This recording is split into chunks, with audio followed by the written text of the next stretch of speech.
You're about to watch 50 fake rich people get exposed on the spot. Not quietly, not privately, publicly. From millionaires whose cards declined at dinner, to VIPs stopped at the velvet rope, to investors who couldn't answer one basic question about their own business. Because pretending to be rich is easy, actually being rich requires proof. And nothing kills a performance faster than a deposit request in front of a crowd. Luxury runs on receipts. Confidence doesn't swipe. Let's start with number 1. 1. The millionaire at the steakhouse who forgot about the bill. At a high-end steakhouse in Miami, a man spent the entire evening announcing he owned half the city. Designer jacket, loud watch, extra loud voice. He ordered the most expensive cuts, top-shelf whiskey, and insisted the server put it all on my tab. There was no tab. When the check arrived, nearly 4 figures, he laughed and slid his card across the table like a movie villain. It declined. He blamed the machine, tried another card, declined again. He stepped outside to call his bank. The manager stepped outside too. 10 minutes later, he was asking a friend at the table to Venmo him. The friend didn't move. Luxury doesn't care about speeches. It waits for approval codes. 2. The fake investor who couldn't define EBITDA. At a networking event in Los Angeles, a man introduced himself as a serial investor managing multiple 7-figure portfolios. He spoke in buzzwords, synergy, leverage, passive yield, like he'd swallowed a finance podcast. A real CFO in the room asked him a simple question. What's your view on EBITDA adjustments in early-stage acquisitions? Silence. He blinked, smiled, tried to pivot. I focus more on energy and alignment. The CFO asked again, slower. He couldn't answer. Within minutes, the conversation shifted. People stopped nodding. Someone Googled his company. It didn't exist. In high-end rooms, vocabulary is currency. If you don't know what you're saying, someone will eventually ask you to explain it. 3. The VIP. Who met the velvet rope? Outside a nightclub in New York, a man wearing rented designer everything told the line, "I'm on the list." He wasn't. He waved at the bouncer like they were old friends. The bouncer checked the tablet. Nothing. "Owner knows me," he added. The owner walked out moments later and didn't know him. He pivoted fast. "I'll take a table, 2 bottles." The host smiled politely and said, "Sure, minimum is $5,000. Card for the deposit." He hesitated for half a second too long. The crowd noticed. He tried to negotiate. VIP doesn't negotiate. The rope stayed closed. The lesson was simple. Access isn't about confidence, it's about coverage. 4. The first-class passenger who wasn't. At an airport lounge in Dubai, a man loudly complained about how crowded first class is these days. He wore noise-canceling headphones around his neck and paced near the priority line. When boarding began, he stepped forward confidently and was redirected. His ticket was economy. He argued it must be a mistake. The gate agent scanned it again. Same result. He insisted he always flies first. The system did not care about history. It cared about this boarding pass. Other passengers watched quietly. Status isn't declared, it's printed. And if your seat number starts with 34, the curtain isn't opening for you. 5. The luxury shopper who didn't expect the deposit. Inside a flagship boutique in Beverly Hills, a woman asked to see a limited edition handbag that was kept behind glass. She spoke loudly about her collection back home and mentioned she already owned 3 in different colors. The sales associate nodded and brought the bag out with gloves. The woman posed for photos, FaceTimed someone, and asked for it wrapped. The associate smiled and said, "Of course, we just need a 50% deposit to secure it." The smile faded. She asked if they could just hold it for a few days. They couldn't. She checked her phone, then her purse, then asked if Apple Pay was down. It wasn't. Luxury stores don't sell status. They sell inventory, and inventory requires money. 6. The crypto king who forgot his wallet. At a rooftop party in Austin, A man bragged about exiting early on crypto and claimed he was financially free before 30. He ordered drinks for strangers and talked about blockchain like it was a personality trait. When the bartender handed him the check, he laughed and said, "I only use crypto." The bar did not. He tried to transfer funds to a friend. "Network congestion," he said when it didn't go through. He refreshed his screen 3 times. Nothing changed. Eventually, someone else paid just to move things along.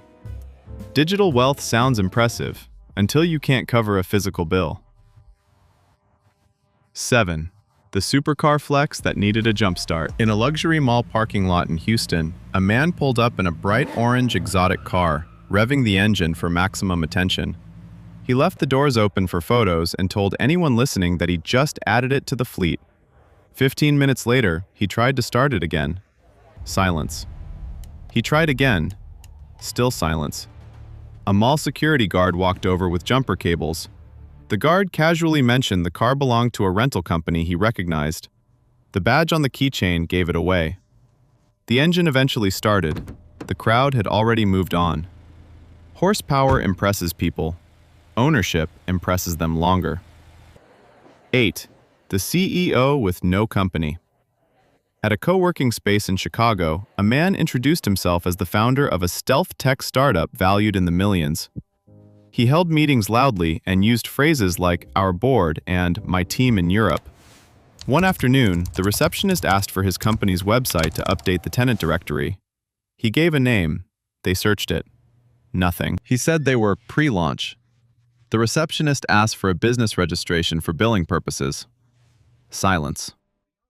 The office he rented was month to month under his personal name. In startup culture, stealth is trendy. Invisible is different. Titles are easy to print. Companies are harder to prove. 5. The luxury shopper who didn't expect the deposit. Inside a flagship boutique in Beverly Hills, a woman asked to see a limited edition handbag that was kept behind glass.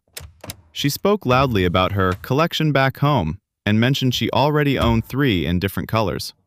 The sales associate nodded and brought the bag out with gloves.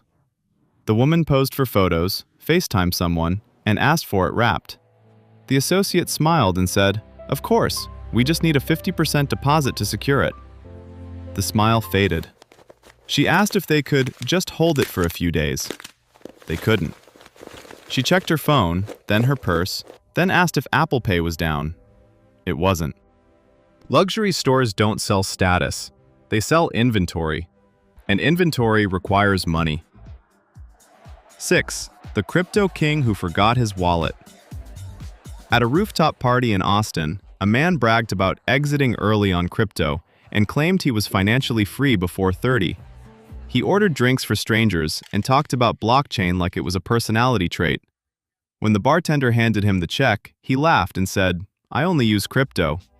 The bar did not. He tried to transfer funds to a friend. "Network congestion," he said when it didn't go through. He refreshed his screen 3 times. Nothing changed. Eventually, someone else paid just to move things along. Digital wealth sounds impressive until you can't cover a physical bill. 7. The supercar flex that needed a jumpstart. In a luxury mall parking lot in Houston, a man pulled up in a bright orange exotic car, revving the engine for maximum attention. He left the doors open for photos and told anyone listening that he just added it to the fleet. 15 minutes later, he tried to start it again. Silence. He tried again. Still silence. A mall security guard walked over with jumper cables. The guard casually mentioned the car belonged to a rental company he recognized. The badge on the keychain gave it away. The engine eventually started. The crowd had already moved on. Horsepower impresses people. Ownership impresses them longer. 8. The CEO with no company. At a co-working space in Chicago, a man introduced himself as the founder of a stealth tech startup valued in the millions.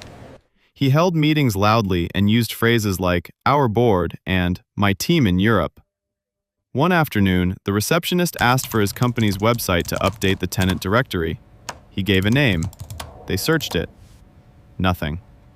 He said they were pre-launch. The receptionist asked for a business registration for billing purposes. Silence. The office he rented was month to month under his personal name. In startup culture, stealth is trendy. Invisible is different. Titles are easy to print. Companies are harder to prove. 13. The real estate mogul who didn't own a single property. At a luxury networking brunch in Atlanta, a man introduced himself as a real estate mogul who specialized in high-end rentals. He talked about cap rates, cash flow, and my buildings downtown. Another guest casually asked which neighborhoods he preferred for long-term appreciation. He gave a vague answer. A licensed broker in the group asked for one specific property address he owned. He named a well-known condo tower. The broker smiled and said, "I sold 3 units there last year. What floor are you on?" He pivoted, changed subject, checked his phone. Later, someone searched county records. His name wasn't on anything. Owning the vocabulary is not the same as owning the property. 14. The luxury traveler who didn't know how lounges work. At an international airport in Paris, a man confidently walked into a premium lounge and told the staff he flies business all the time. He placed his suitcase down like he belonged. The attendant asked for his boarding pass. He handed it over without looking. Economy. He insisted he had lounge access through status. The attendant checked. No status. He tried one last move. Just charge it to my account. Lounge access required payment up front. The card terminal waited. He suddenly remembered he had to take a call. He left. Real frequent flyers know the system. Pretenders learn it at the gate. 15. The luxury car owner who couldn't open the hood. At a car meet in Los Angeles, a man parked a high-end European sports car and began explaining performance specs to a small crowd. He quoted horsepower, 0 to 60 times, and spoke about custom tuning. Another enthusiast asked what modifications he'd done. He said, "Stage 2 package." The enthusiast nodded and asked him to pop the hood. He fumbled for the release latch, looked confused, checked the manual. The owner's manual had a rental company sticker inside. The car was impressive, the familiarity wasn't. True owners know where the release lever is. 16. The stock market genius who forgot the basics. During a dinner conversation in San Francisco, a man claimed he had built wealth through advanced option strategies. He used terms like derivatives and volatility hedging while casually sipping wine. A quiet analyst at the table asked him what happens when you sell a call option and the stock spikes. He paused, gave a vague answer about leveraging upward movement. The analyst followed up with a simple scenario question. He couldn't explain it. Markets are complex, but anyone who trades at scale understands basic mechanics. Buzzwords are impressive until someone asks you to calculate the risk. 17. The high roller who met the table limit. Inside a high-end casino in Las Vegas, a man walked straight past the lower limit tables and asked for the real action. He told the dealer he was used to playing much higher stakes. He placed a large stack of chips down for effect and asked for a private table. The pit boss requested ID for credit verification. He said he didn't need credit, cash only. They asked to exchange his chips at the cage first. The chips weren't from that casino. He had brought them from another property down the street. The table went quiet. Casinos run on verification. Confidence doesn't override accounting. 18. The luxury tenant who didn't pass the background check. At a brand new high-rise in Dallas, a man toured a penthouse unit and talked loudly about his portfolio. He told the leasing agent he'd pay a year up front. The agent smiled and explained the application required income verification and a credit screening regardless. He waved it off. That won't be a problem. 2 days later, the leasing office called. The application didn't clear. The income documentation didn't match. The credit score didn't align with the lifestyle he described. He asked if they could skip the formalities. They couldn't. High-end living isn't sold on stories. It's approved on paperwork. 19. The big tip entrepreneur who asked for the receipt back. At a luxury brunch spot in New York, a man made sure everyone saw him tip generously. He left the check folder open just long enough for nearby tables to notice the number. He stood up proudly and walked out. 5 minutes later, he came back in quietly and asked the server if he could adjust something. He had written the wrong amount, too high. The server had already closed the check. The manager had already seen it. Wealth that needs an audience rarely survives a second look. 20. The private school parent who couldn't name the tuition. At a fundraising gala in Boston, a man spoke about sending his children to an elite academy and how education is an investment. Another parent asked which campus his daughter attended. He gave the school name. They smiled and asked what the current tuition was. He guessed, far below the actual number. They mentioned the recent campus renovation and asked which building her classes were in. Silence. The table shifted. Exclusive communities are small. If you're part of them, you know the details. Status borrowed from brochures falls apart under simple questions. 21. The angel investor who couldn't wire the funds. At a startup demo day in San Francisco, a man approached founders after their pitch and introduced himself as an angel investor. He spoke about deploying capital and asked for deck copies to review. A week later, one founder followed up. He replied enthusiastically and requested wiring instructions. The startup sent formal documentation. Silence. They followed up again. He responded with screenshots of a banking app and said the transfer was processing internationally. Days passed. Nothing arrived. When pressed for proof of funds, he said his accountant was handling it. Real investors move money quietly. Fake ones move conversations endlessly. 22. The luxury watch reseller who didn't know the serial format. In a private collectors group in New York, a man claimed he had access to rare timepieces at wholesale rates. He posted photos and quoted competitive prices. A seasoned collector asked for the serial number format to verify authenticity. He sent a random string. It didn't match the manufacturer's structure. Another member pointed out that the reference number in the photo corresponded to a different model entirely. Within minutes, the thread shifted tone. In luxury resale, knowledge is armor. If you can't speak the language precisely, the room will translate you as fraud. 23. The global consultant with no passport stamps. At a corporate retreat in London, a man described himself as a global strategy consultant who lives between continents. He spoke about boardrooms in Tokyo and mergers in Zurich. During a casual conversation at the bar, someone joked about jet lag and asked which airport lounge he preferred in Hong Kong. He hesitated, said he hadn't been through that terminal in a while. Another attendee mentioned a recent policy change at Heathrow for frequent travelers. He didn't know it existed. Travel stories age quickly. Real frequent flyers adapt with them. 24. The real estate flipper who forgot about property taxes. At a dinner in Phoenix, a man boasted about flipping multiple properties for huge profits. He talked about appreciation curves and market timing. A licensed agent at the table casually asked how he calculated holding costs during renovation. He mentioned labor and materials. The agent asked about property taxes and insurance during escrow. He froze. Said his team handled that. They asked which county assessor's rate he factored in. He changed the subject. Flipping houses is not just buying low and selling high. It's paperwork, timing, and numbers. Skip one variable and the margin disappears. 25. The luxury brand ambassador who didn't know the collection name. At a fashion launch event in Milan, a man told guests he was an ambassador for a major luxury house. He posed for photos and mentioned he had worked closely with the brand. A journalist nearby asked which collection inspired the current season. He gave a generic answer about modern heritage. The journalist asked for the specific line name released that year. He guessed wrong. Twice. Within minutes, staff were politely distancing themselves. Brands protect image aggressively. If you claim affiliation, someone will eventually verify it. 26. The luxury realtor who wasn't licensed. At a private property showing in Scottsdale, a man introduced himself as a luxury specialist representing high net worth buyers. He toured the home confidently and gave advice on pricing strategy.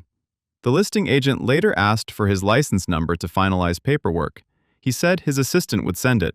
It never arrived. A quick search in the state database showed no active license under his name. When the seller found out, the showing was flagged and the brokerage community quietly took note. Real estate is built on trust and credentials.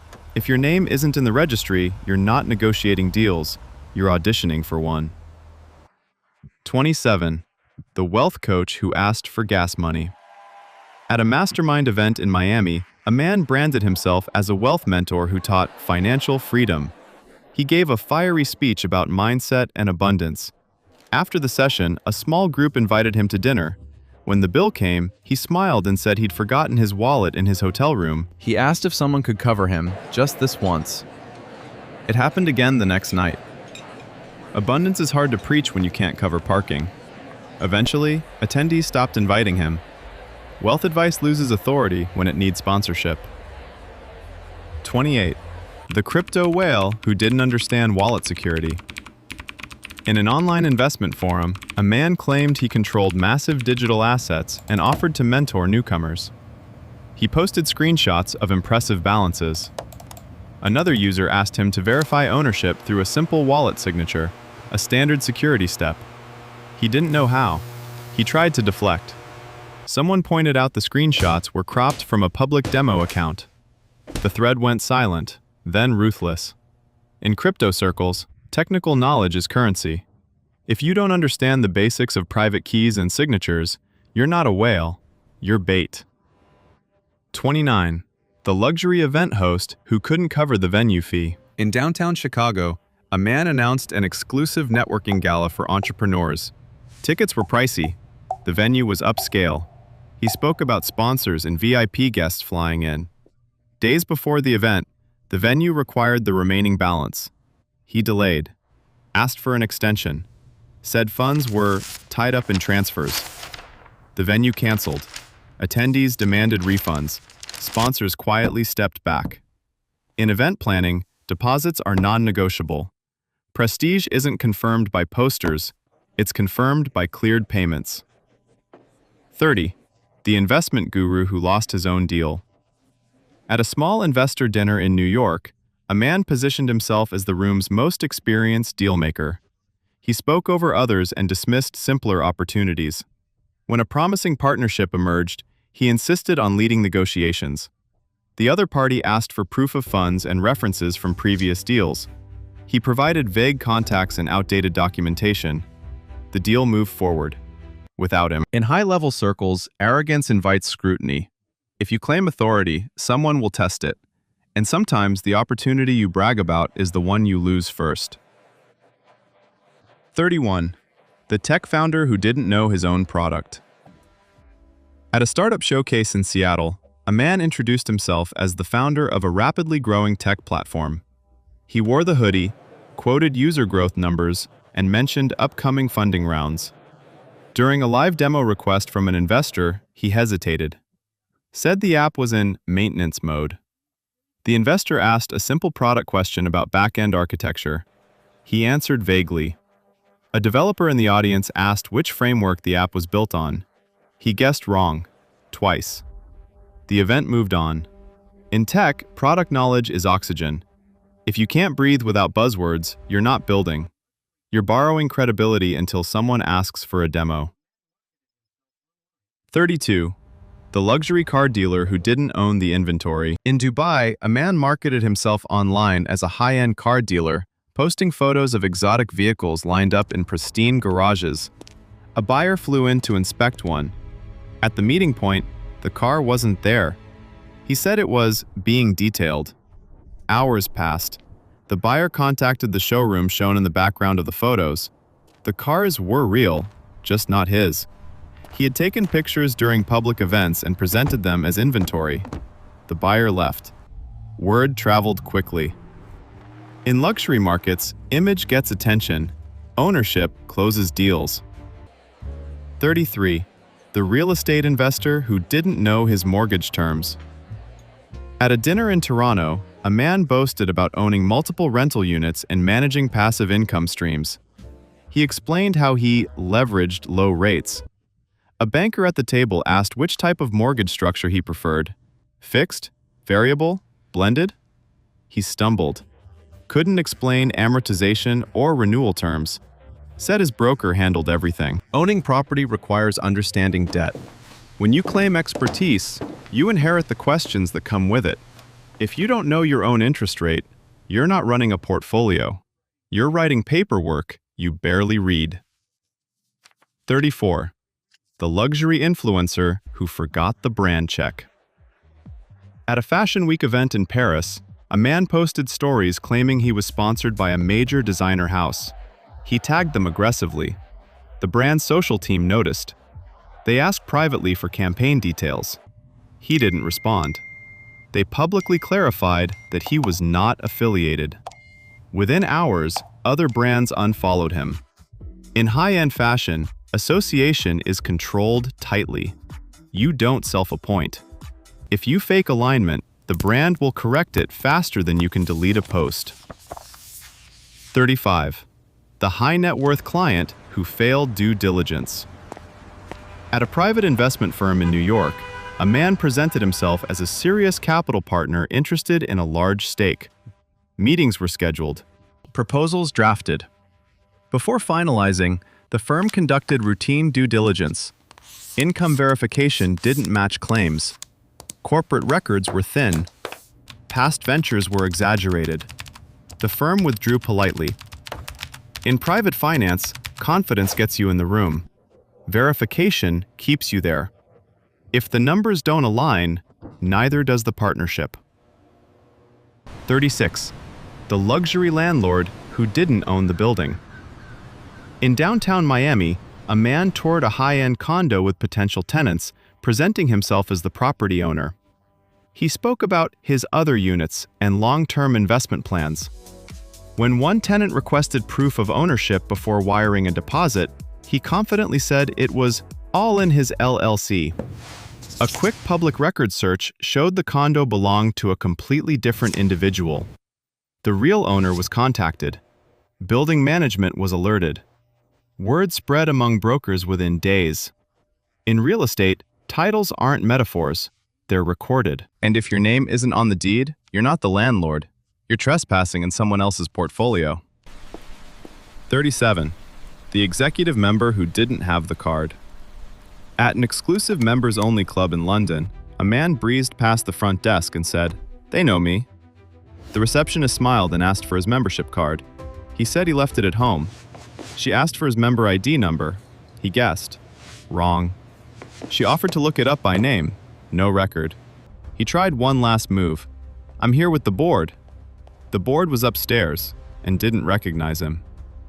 Elite spaces operate on systems, not vibes.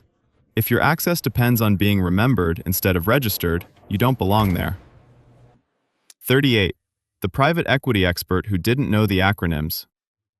At a finance panel in Chicago, a man introduced himself as a private equity professional with years of deal flow experience.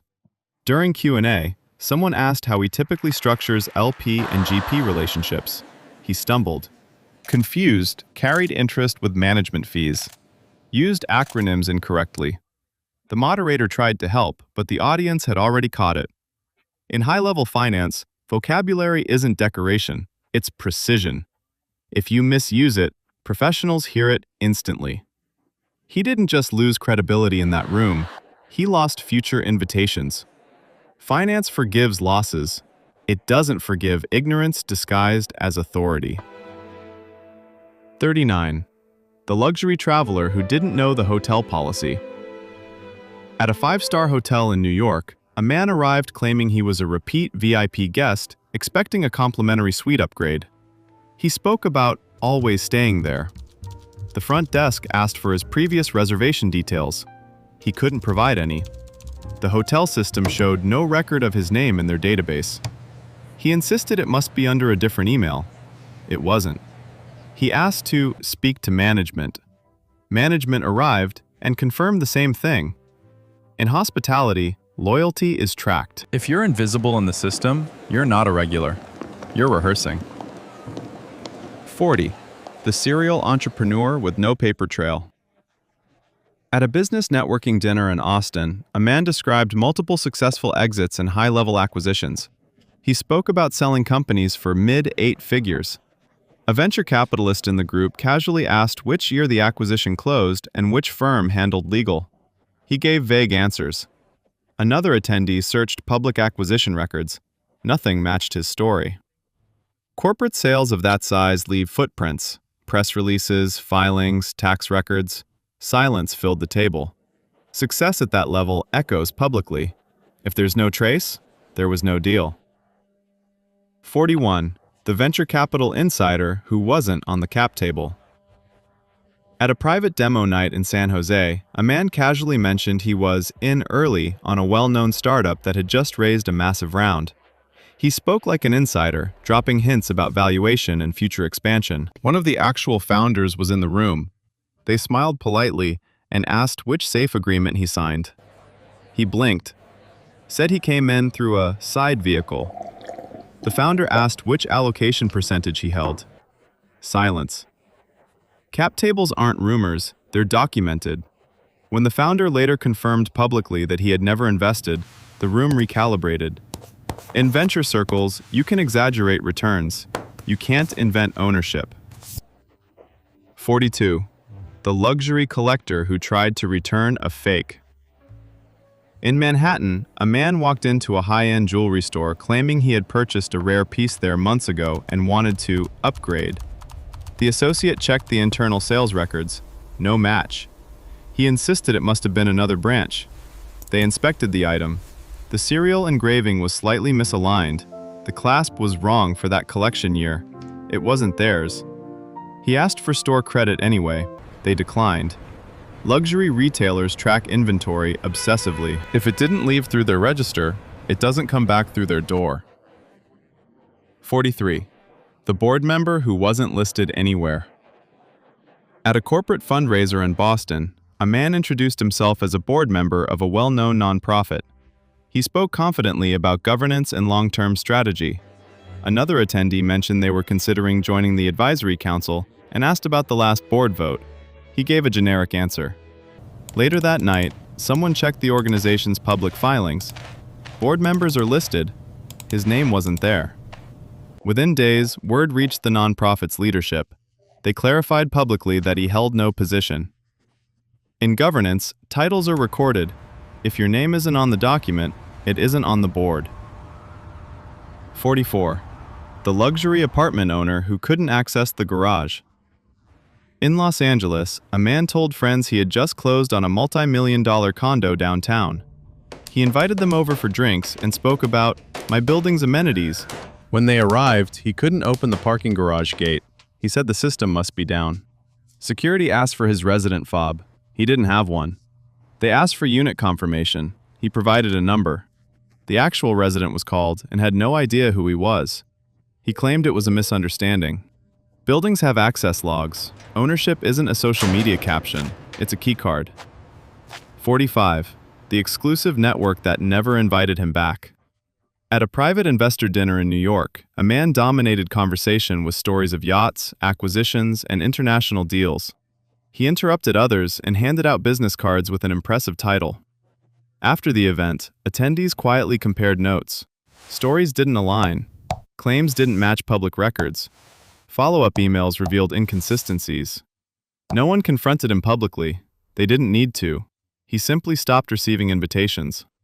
In elite circles, exposure isn't always loud. Sometimes it's silent. Doors don't slam. They just stop opening. 46. The private jet investor who couldn't clear security.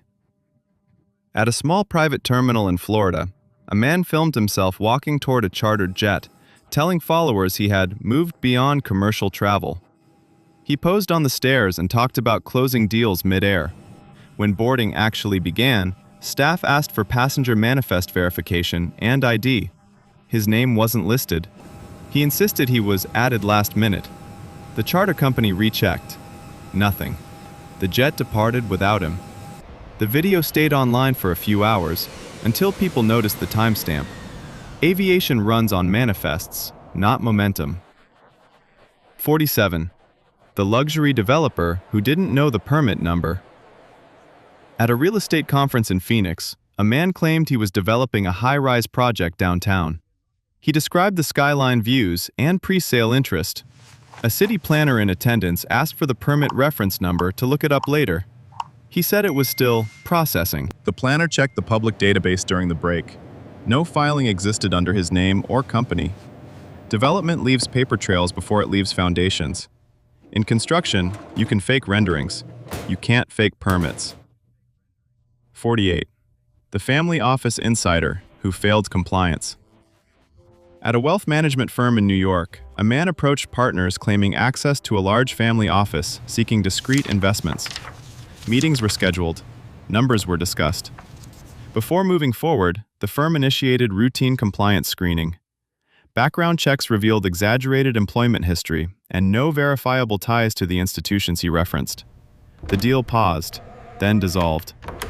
In high finance, scrutiny isn't personal, it's protocol. If your resume collapses under compliance, so does your credibility. 49. The luxury lifestyle guru who couldn't sustain it. An influencer in Los Angeles built a brand around penthouses, sports cars, and designer wardrobes. He spoke about passive income and financial freedom. Over time, rental companies began requesting larger deposits. Credit checks tightened. Partnerships required financial disclosures. The lifestyle became harder to stage consistently. Posts slowed. Brands distanced themselves quietly. Luxury content can attract attention fast. Maintaining it requires liquidity, not lighting. Eventually, the performance became too expensive to continue. 50. The man who claimed everything and proved nothing. At a private networking dinner in Manhattan, a man claimed he had stakes in multiple companies, property across continents, and access to exclusive circles. Every story was bigger than the last. One attendee asked a simple question: "What's one deal you're proud of that we can look up?" He gave a vague answer. Another guest searched public records. Nothing matched. The conversation shifted away from him and never shifted back. Wealth leaves footprints. If there are no records, no filings, no references, and no receipts, there was no empire. There was only volume. Luxury doesn't expose you, verification does. The deposit, the ID check, the serial number, the permit filing, the boarding pass, all it takes is one system that asks, "Can you prove it?" Fake wealth survives in rooms that don't ask questions. It collapses the moment someone does. Because real money doesn't shout. It clears, it verifies, it processes. And the loudest person in the room is usually the one praying no one checks. You can rent the car, borrow the watch, stage the jet, memorize the buzzwords, but you can't fake the paperwork. If you enjoyed watching confidence meet reality, hit subscribe, because in a world obsessed with looking rich, the most dangerous word in the room is still the simplest one: proof.